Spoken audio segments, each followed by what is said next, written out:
অবশেষে চূড়ান্ত ঘোষণা দিল ভারত। প্রধানমন্ত্রী হয়েই দেশে ফিরবেন শেখ হাসিনা।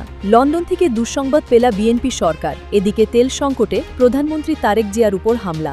দর্শক, আপনারা দেখতে পাচ্ছেন যে এই মুহূর্তে প্রধানমন্ত্রীর উপর হামলা হয়েছে। তেল না থাকায়, বিদ্যুৎ না থাকায় জনগণ কিন্তু রাস্তায় নেমে এসেছে। খেপে গিয়ে প্রধানমন্ত্রীর উপর হামলা। দীর্ঘ ২০ মাস পরে এসে ভারত প্রথমবারের মতো আনুষ্ঠানিক মন্তব্য করল।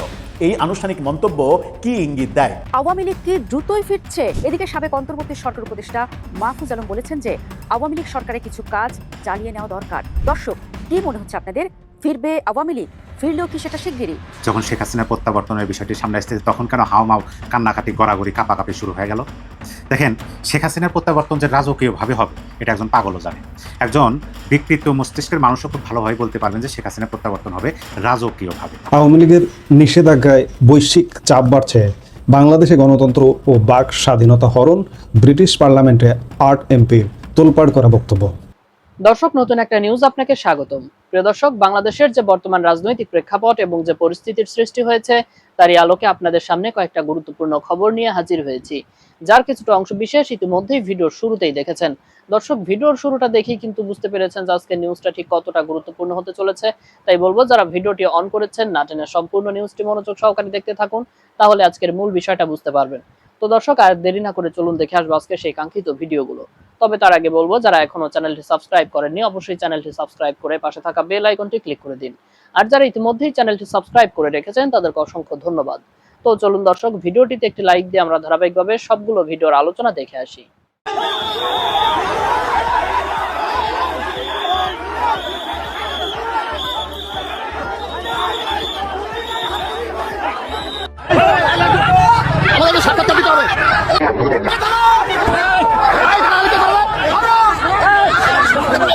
যখন শেখ হাসিনার প্রত্যাবর্তনের বিষয়টি সামনে আসছে, তখন কেন হাওমাও, কান্নাকাটি, গড়াগড়ি, কাঁপাকাঁপি শুরু হয়ে গেল?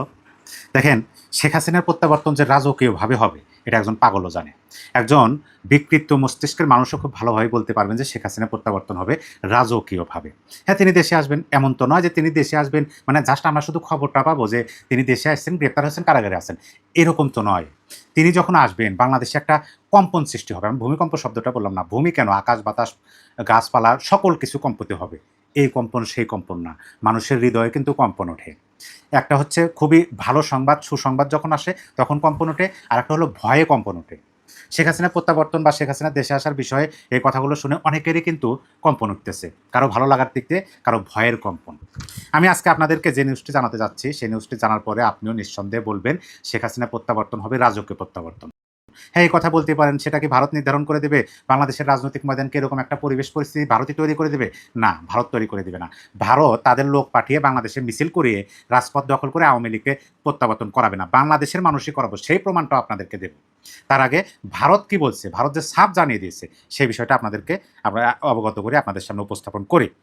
আমি গুরুত্বপূর্ণ নিউজগুলো, গুরুত্বপূর্ণ সংবাদগুলো আপনাদের উদ্দেশ্যে শিরোনামটাও বলে দিই, দিন তারিখ উল্লেখ করে, যাতে আপনারা নিজেদের মতো করে পড়ে নিতে পারেন। সেই ধারাবাহিকতা আপনাদেরকে বলে দিই। নিউজটা হলো 17 এপ্রিল 2026, 11:16 PM এই সময়ে নিউজটা হয়েছে, অর্থাৎ গতকালকে। আর আজকে ভিডিও করতেছে আমি 18 এপ্রিল 2026 রোজ শনিবার আজকে ভিডিও করতেছে। শিরোনাম হলো, শেখ হাসিনাকে প্রত্যার্পণের আহ্বান বাংলাদেশের, এলো ভারতের উত্তর। ডক্টর ইউনূসের পক্ষ থেকে, ইউনূস সরকার যখন ছিল, তখন ইউনূস সরকারের পক্ষ থেকে ভারত বরাবর একাধিকবার চিঠি দেওয়া হয়েছে শেখ হাসিনাকে ফিরিয়ে আনার জন্য। তখনও ভারত সব চিঠির উত্তর দেন নাই, একবার শুধু ভারত অফিসিয়ালিভাবে তারা প্রেস ব্রিফিংয়ের মাধ্যমে জানিয়ে দিয়েছিলেন তাদের উত্তরটা, জবাবটা দিয়েছিলেন, খুব কড়া ভাষায় জবাবটা দিয়েছিলেন। আর যখন নতুন সরকার আসলো, বিএনপি সরকারের পক্ষ থেকে শেখ হাসিনাকে প্রত্যার্পণের আহ্বান জানাইছে ভারতকে, সেই ভারত প্রেস ব্রিফিংয়ের মাধ্যমে জবাবটা দিয়ে দিচ্ছে। আমি আপনাদেরকে বলি, সাংবাদিক তাকে প্রশ্ন করছে, অর্থাৎ ভারতের পররাষ্ট্রমন্ত্রীকে সাংবাদিক প্রশ্ন করছে, বাংলাদেশের পররাষ্ট্রমন্ত্রী সম্প্রতি দিল্লি সফরে ভারতের পররাষ্ট্রমন্ত্রীর সঙ্গে বৈঠকে শেখ হাসিনাকে প্রত্যার্পণের আহ্বান জানিয়েছেন। তাছাড়া অন্তর্বর্তীকালীন সরকারের সময় আওয়ামী লীগের কার্যক্রম নিষিদ্ধ করার ব্যাপারে জারি করা অধ্যাদেশকে আইনের রূপ দিতে যাচ্ছে বাংলাদেশের বর্তমান সরকার। এ তথ্য জানিয়ে এ দুই ইস্যুতে ভারতের প্রতিক্রিয়া জানতে চায় ওই সাংবাদিক। জবাবে রণধীর জয়সওয়াল তিনি কি বলছেন যে বিষয়টি আইনি ও বিচারিক প্রক্রিয়ার অংশ হিসেবে খতিয়ে দেখা হচ্ছে। জানিয়ে তিনি বলেন, বিষয়টি সংশ্লিষ্ট সব পক্ষের সঙ্গে খেয়াল করবেন, বিষয়টি সংশ্লিষ্ট সব পক্ষের সঙ্গে গঠনমূলকভাবে আলোচনার মাধ্যমে দেখা হচ্ছে এবং প্রক্রিয়া চলমান রয়েছে। তবে ভারত এ বিষয়ে নতুন কোনো সিদ্ধান্ত বা সময়সীমা উল্লেখ করেনি। আমি কথা বলবো এই বিষয়ে, আগে সম্পূর্ণ নিউজটা আপনাদের জানাই। এরপর রণধীর জয়সওয়াল বলেন, বাংলাদেশের পররাষ্ট্রমন্ত্রী সর্বশেষ সফরে ভারত জানিয়ে দিয়েছে তারা বাংলাদেশের নতুন সরকারের সঙ্গে গঠনমূলকভাবে কাজ করতে আগ্রহী এবং দ্বিপক্ষীয় সম্পর্ক আরও জোরদার করতে চায়। উভয় পক্ষই বিদ্যমান দ্বিপক্ষীয় প্রক্রিয়ার মাধ্যমে সহযোগিতা বাড়ানোর বিভিন্ন প্রস্তাব নিয়ে আলোচনা করেছে এবং শিগগিরই উচ্চ পর্যায়ের বৈঠক হওয়ার সম্ভাবনার কথাও জানানো হয়েছে। আর তেলের বিষয়ে বলা হয়েছে, গত মার্চে বাংলাদেশে 22,000 metric ton high speed diesel পাঠানো হয়েছে এবং চলতি মাসে সরবরাহ অব্যাহত থাকবে। সর্বশেষ আওয়ামী লীগের রাজনৈতিক কার্যক্রম নিষিদ্ধ রাখার বিষয়ে মুখপাত্র মানে রণধীর জয়সওয়াল মুখপাত্র বলেন, ভারত সব ধরনের সাম্প্রতিক ঘটনাবলী নিবিড়ভাবে পর্যবেক্ষণ করছে। এই যে ভারতের প্রতিক্রিয়া বা ভারতের জবাব যেটা আপনাদের সামনে উপস্থাপন করলাম, এটা শুনে আপনি কিন্তু বলতে পারেন যে এখানে নতুন কি, এখানে তো নতুন কিছু নাই, সে পুরাতন আলাপ। ডক্টর ইউনূসের আমলে যে বার্তা বা যে জবাব দিয়েছেন ভারতের পক্ষ থেকে, এখনো তো সেই জবাবই দেওয়া হচ্ছে, একই তো, শুধু একটু ভাষাগত পরিবর্তন আছে। হ্যাঁ, ভাষাগত পরিবর্তন আছে, জবাবটাও একই, মানে ভারত তাদের অবস্থান থেকে তারা নড়ে নাই, তাদের অবস্থানে তারা দৃঢ়ভাবে আছে এবং পার্শ্ববর্তী রাষ্ট্র হিসেবে এই রাষ্ট্রকে তারা সহযোগিতা করতে চায় এবং করতেছে, তেল দিতেছে। দেখেন, যখন সারা বিশ্বে রাশিয়া থেকে তেল কেনার যখন মার্কিনীদের কাছে আমাদের চিঠি দিতে হচ্ছে, ভারত ঠিকই আমাদেরকে হাজার হাজার metric ton high speed diesel তারা পাঠিয়ে দিচ্ছে। শুধু পার্থক্যটা হলো কোন জায়গায়? পার্থক্যটা হলো যে ইউনূস সরকারের সাথে ভারতের সুসম্পর্ক ছিল না এবং ইউনূস সরকারের সাথে ভারত কোনো সময় সুসম্পর্ক বজায় রাখতে চায়নি। তারা বলছে গণতান্ত্রিক সরকার লাগবে, নির্বাচিত সরকার লাগবে। যেহেতু এই সরকারটা নির্বাচিত সরকার, যেভাবেই হোক না কেন, এই সরকারের সাথে ভারত সুসম্পর্ক বজায় রাখতে চাচ্ছে এবং সেই সুসম্পর্কের মাধ্যমে এই কাজগুলো করতে চাচ্ছে। পার্থক্য শুধু এইটুকুই, শেখ হাসিনা আওয়ামী লীগ বিষয়ে তাদের অবস্থান চুল পরিমাণও একটু নড়েও নাই, চড়েও নাই, মানে একই অবস্থানে আছে। তাইলে এখন আপনাকে বলতে পারেন যে ভারত শেখ হাসিনার রাজকীয় প্রত্যাবর্তন আপনি এই ভারতের মুখপাত্র রণধীর জয়সওয়ালের এই জবাবের পরিপ্রেক্ষিতে কেমনে বুঝতে পারলেন? না, এই জবাবের পরিপ্রেক্ষিতে বুঝতে পারেন। তবে এইখানে একটা নির্ভরযোগ্যতা আমি পেয়েছি, সেটা হলো যে ভারত বর্তমান সরকার, বাংলাদেশের বর্তমান সরকারকে খুশি করার জন্য আওয়ামী লীগের উপর সেরকম কোনো স্টিম রোলার যে চালাবে না, এইটা নিশ্চিত হতে পেরেছে। এবং আওয়ামী লীগ তথা শেখ হাসিনার সিদ্ধান্তের উপরই তারা যে অনর আছে বাংলাদেশের বিষয়ে, এই বিষয়টা আমি নিশ্চিত হতে পেরেছি। তাইলে এখন শেখ হাসিনার প্রত্যাবর্তন বাংলাদেশে রাজকীয়ভাবে কীভাবে হয়, এখন আপনাদেরকে একটা ভিডিও ফুটেজ দেখাবো আমি। সেই ভিডিও ফুটেজটা আপনারা দেখুন, তারপর আলোচনা করি।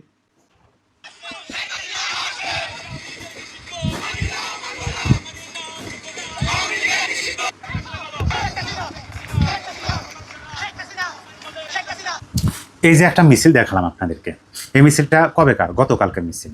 কোথাকার? চট্টগ্রামে একটা মিছিল হচ্ছে। লোক সংখ্যা আপনার কাছে কি মনে হয় 2-4 জন, 10-20 জন না, শতাধিক লোক মিছিল করছেন। স্লোগানগুলো কি? আওয়ামী লীগের অবৈধ নিষেধাজ্ঞা মানব না, গণতন্ত্র ফিরে আসো, স্বৈরাচার নিপাত যাক। একজন খালি গায়ে তিনি তার শরীরে এই লেখাগুলো লিখেছেন। এই যে মিছিলটা করেছেন, আপনি একবার শুধু ভাবুন যে গত সরকার, ইউনূস সরকার আওয়ামী লীগকে নিষেধাজ্ঞা দিয়ে গেছে, সেই নিষেধাজ্ঞা উপেক্ষা করে আওয়ামী লীগ রাজনৈতিক কর্মকাণ্ড করছে। বর্তমান সরকার সেটাকে আইনে রূপান্তরিত করছে, তারপরে মিছিল করতেছে, রাজনৈতিক কর্মকাণ্ড করতেছে, জানে যে রাজনৈতিক কর্মকাণ্ড করলে কী হবে, এখন তো আইন হয়েছে, তারপরেও করতেছে। সেইটাও বড় কথা না। বড় কথা হলো, আমি আপনাদেরকে বলি, এই যে মিছিলটা হয়েছে, এই মিছিলটা কার নেতৃত্ব হয়েছে, নেতৃত্ব কে দিয়েছেন, এই পরিচয়টা আপনাদেরকে নেই। সদস্য যুব ক্রীড়া উপকমিটি, বাংলাদেশ আওয়ামী লীগ, সাবেক সাধারণ সম্পাদক, চট্টগ্রাম মহানগর ছাত্রলীগ। তার মানে কি? ছাত্রলীগের সাবেক একজন নেতার নেতৃত্বে, মানে তার নিজের ইচ্ছায় নেতৃত্ব প্রদান করে তিনি এরকম একটা মিছিল রাজপথে গড়াইছেন। অনেকেই বলে যে আওয়ামী লীগের নেতৃত্ব নাই, এই দলের তো নেতৃত্ব লাগবে না। এই দলের নেতৃত্ব গড়ে ওঠে, আপনি গড়ে ওঠে, পরিস্থিতি অনুযায়ী নেতৃত্ব গড়ে ওঠে। একজন নিজেই উদ্যোগ নিচ্ছেন, একটা মিছিল করতেছেন, নিজেরাই করতেছেন, কারো মুখের দিকে তাকে না। দল দেশের মানুষকে বাঁচাতে হবে, দেশকে বাঁচাতে হবে, দেশ যেন অন্ধকারে ডুবে না যায় সেদিকে, মানে সেই জন্য এই দলটা নিজেদের উদ্যোগে করে। জাস্ট রাষ্ট্রযন্ত্র সরকারের পক্ষ থেকে যদি বিরোধিতা না করা হয়, তাহলে এই দলকে দমিয়ে রাখা কোনোভাবেই সম্ভব। এখন বলতে পারেন যে বর্তমান সরকার যদি বিরোধিতা না করেন, তাহলে আইনে রূপান্তরিত কেন করলেন? হ্যাঁ, এইখানেও একটা কথা আছে। কথাটা হলো যে আইনে যখন রূপান্তরিত হয়েছে তখন ভালো, কারণ আমাদের বর্তমান মাননীয় প্রধানমন্ত্রী জনাব তারেক রহমান তিনি বলছেন দেশ চলবে আইন অনুযায়ী। তাইলে যেহেতু আইনই করা হয়েছে, আইনেই লড়াই তারা লড়বেন, রাজপথে তারা রাজনৈতিক কর্মকাণ্ড করবেন, আইনে যেটা আছে সেটাই করবেন। এই যে তারা দৃঢ় প্রতিজ্ঞ, এবং পাশাপাশি আপনি দেখুন তো দেশের সাধারণ মানুষের দিকে একটু তাকান তো, তাদের ভাবমূর্তি, তাদের চিন্তাধারা পরিবর্তন হয়েছে কিনা। এই যে তেল পাম্পে গিয়া একেবারে হাজার হাজার মানুষ সিরিয়াল দিতে হচ্ছে, কিসের জন্য দিতেছে? 2 টাকা কমে তেল কিনতে পারবে, বা সেখানে ফ্রি তেল দেওয়া হইতেছে না, নিজের টাকা দিয়ে, বরঞ্চ কিছু বাড়তি টাকা দিয়ে হলেও তেল কিনতেছে, কিন্তু পাচ্ছে না। মানুষ কি করতেছে? শেখ হাসিনাকে স্মরণ করতেছে। এখন বিদ্যুৎ নাই, বিদ্যুৎ, মানুষ হাহাকার, মানুষ কষ্ট করতেছে, কাকে স্মরণ করতেছে? শেখ হাসিনাকে স্মরণ করতেছে। এখন আমাদের জ্বালানি কেনার জন্য মার্কিনীদের কাছে চিঠি দিতে হয়, অনুরোধ করতে হয়, হাতে পায়ে ধরতে হয়।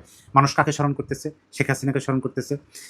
এই যে আওয়ামী লীগের যে বয়ান, শেখ হাসিনার যে একটা বয়ান ছিল যে আমাদের মূল শক্তি হচ্ছে জনগণ, জনগণ যদি কোনো রাজনৈতিক দলকে সমর্থন করে, সহযোগিতা করে, তাকে যদি সুদৃষ্টিতে দেখে, সেই রাজনৈতিক দলের নেতার প্রত্যাবর্তনকে আপনি মনে করেন চোরের মতো হবে না রাজকীয়ভাবে হবে, সেটা দেখতে পাবো আমরা। এবং আমি এটা আমার বিশ্বাস থেকে বললাম যে শেখ হাসিনা প্রত্যাবর্তন হবে রাজকীয়ভাবে। প্রিয় দর্শক, আপনারাও কিছু বলার থাকলে এই ভিডিওর কমেন্ট বক্সে লিখে জানাতে পারেন।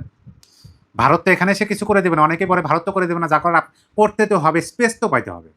একটু স্পেস দেন, দেখেন তারা কি করে, করতে পারে কি না পারে। এখন স্পেস দিবেন না, যদি করে মব করবেন, শারীরিক অত্যাচার করবেন, প্রাণ কেড়ে নেবেন, একেবারে নিরপরাধ ব্যক্তিকে কারাগারে রাজবন্দী করে রাখবেন, এইটা তো মানে এমনি মুখের কথা না, মুখের কথা না। যখন একজন নিরপরাধ মানুষ শুধুমাত্র স্লোগান দেওয়ার পরিপ্রেক্ষিতে যখন তাকে রাজবন্দী করা হয়, অমানবিক নির্যাতন করা হয়, এগুলো সহ্য করেও যে রাজনৈতিক দলের নেতারা, কর্মীরা রাজপথে মিছিল করতে পারে, সেই রাজনৈতিক দলের সর্বোচ্চ নেতার প্রত্যাবর্তন যে রাজকীয় হবে না, এই কথা যে বলবে না, এই কথা যে স্বীকার করবে না, আমি মনে করি তার যুক্তিতে একটু সমস্যা আছে। আওয়ামী লীগের নিষেধাজ্ঞায় বৈশ্বিক চাপ বাড়ছে, বাংলাদেশে গণতন্ত্র ও বাক স্বাধীনতা হরণ, ব্রিটিশ পার্লামেন্টে 8 এমপির তোলপাড় করা বক্তব্য। বাংলাদেশে চলমান রাজনৈতিক পরিস্থিতি ও গণতন্ত্রের ভবিষ্যৎ নিয়ে এবার সুদূর লন্ডনের ব্রিটিশ পার্লামেন্টে বইছে আলোচনার ঝড়। বিশেষ করে বাংলাদেশে গণতন্ত্রের বর্তমান অবস্থা, বাক স্বাধীনতা হরণ এবং আওয়ামী লীগের মতো একটি বড় রাজনৈতিক দলকে নিষিদ্ধ করার গুঞ্জন নিয়ে গভীর উদ্বেগ প্রকাশ করেছেন 8 জন প্রভাবশালী ব্রিটিশ সংসদ সদস্য। লন্ডনের হাউস অব কমন্সের 19 নম্বর কমিটি রুমে সম্প্রতি এক বিশেষ আলোচনা সভা অনুষ্ঠিত হয়েছে। সেখানে কি আলোচনা হলো? ব্রিটিশ এমপিরা কেন বাংলাদেশের পরিস্থিতি নিয়ে এত চিন্তিত? দর্শক, এই সভাটি আয়োজিত হয়েছিল লন্ডনের হাউস অব কমন্সের অত্যন্ত গুরুত্বপূর্ণ 19 নম্বর কমিটি রুমে। বাংলাদেশি ডায়াসপোরা ইন ইউকে এর উদ্যোগে আয়োজিত এই সভায় প্রধান আলোচ্য বিষয় ছিল বাংলাদেশের বর্তমান রাজনৈতিক পরিস্থিতি, গণতন্ত্র এবং গণমাধ্যমের স্বাধীনতা। এই সভায় সভাপতিত্ব করেন হার্ট লিপুলের লেবার দলীয় এমপি জনাথন ব্রাশ। পুরো অনুষ্ঠানটি সঞ্চালনা করেন প্রবাসী কমিউনিটি নেতা সৈয়দ সাজিদুর রহমান ফারুক। তবে সবচেয়ে চমকপ্রদ বিষয় ছিল সভায় উপস্থিত ব্রিটিশ এমপিদের তালিকা। সেখানে বক্তব্য রাখেন বিশ্বখ্যাত লেবার নেতা জেরেমি করবিন। এছাড়াও ছিলেন Richard Burgon, Jas Athwal, Christine Jardine, Graham Morris, Oliver Ryan এবং হেনরি টফনেল। এই 8 জন এমপি একযোগে বাংলাদেশের রাজনৈতিক পরিবেশ নিয়ে তাদের কড়া অবস্থানের কথা জানিয়েছেন। সভার মূল আলোচনার কেন্দ্রবিন্দু ছিল বাংলাদেশে গণতন্ত্রের বর্তমান অবস্থা। উপস্থিত ব্রিটিশ এমপিরা স্পষ্ট ভাষায় বাংলাদেশের গণতান্ত্রিক পরিবেশ নিয়ে গভীর উদ্বেগ প্রকাশ করেছেন।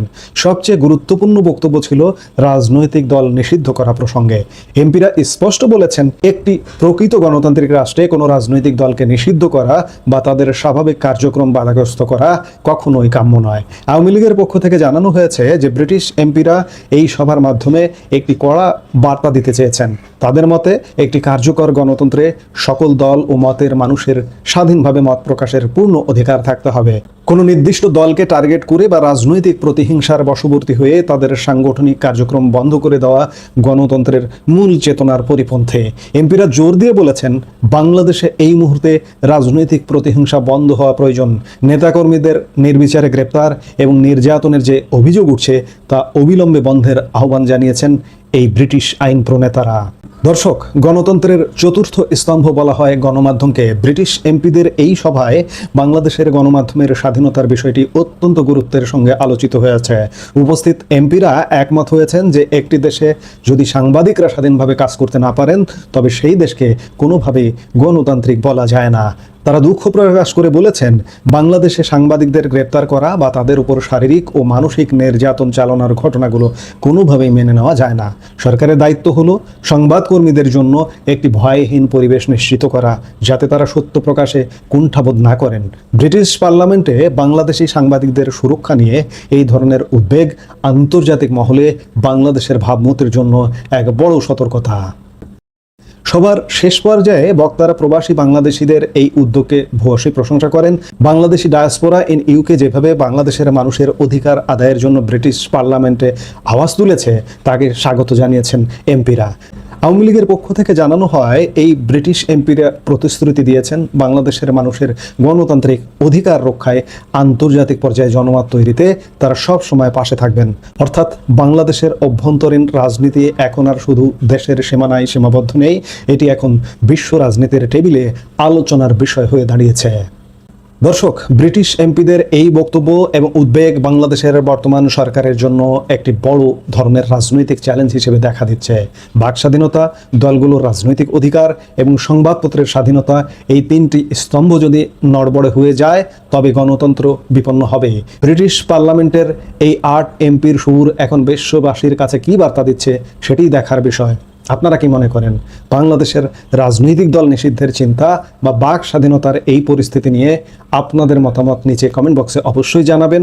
আওয়ামী লীগ কি দ্রুতই ফিরছে? এই প্রশ্ন ঘন ঘন উঠছে বাংলাদেশের সবশেষ নির্বাচনের পর থেকেই। বিশেষ করে সম্প্রতি বাংলাদেশ ও ভারতের নানান ঘটনা এই প্রশ্নকে চাঙ্গা রাখছে। গতকাল ভারতের পররাষ্ট্র মন্ত্রণালয়ের মুখপাত্র রণধীর জয়সওয়াল সাংবাদিকদের আবারও জানিয়েছেন, শেখ হাসিনাকে ফেরত পাঠাতে বাংলাদেশ সরকারের অনুরোধ ভারত সরকার খতিয়ে দেখছে। এদিকে সাবেক অন্তর্বর্তী সরকার উপদেষ্টা মাহফুজ আলম বলেছেন যে আওয়ামী লীগ সরকারের কিছু কাজ চালিয়ে নেওয়া দরকার। দর্শক, কি মনে হচ্ছে আপনাদের? ফিরবে আওয়ামী লীগ? ফিরলেও কি সেটা শিগগিরই? শুক্রবার ভারতের পররাষ্ট্র মন্ত্রণালয়ের মুখপাত্র রণধীর জয়সওয়াল বলেন যে শেখ হাসিনাকে ফেরত পাঠানোর যে অনুরোধ সেটা চলমান বিচারিক ও বাংলাদেশের আইনি প্রক্রিয়ার অংশ হিসেবে ভারত যাচাই করছে। ভারত সরকার এই ব্যাপারে সব অংশীজনের সঙ্গে গঠনমূলকভাবে আলোচনা চালিয়ে যাবে। আওয়ামী লীগের কার্যক্রম যে নিষিদ্ধ সেটা নিয়েও সাংবাদিকরা জানতে চান। রণধীর তখন জানান যে ভারত সরকার সব ঘটনা খুব নিবিড়ভাবে পর্যবেক্ষণ করছে।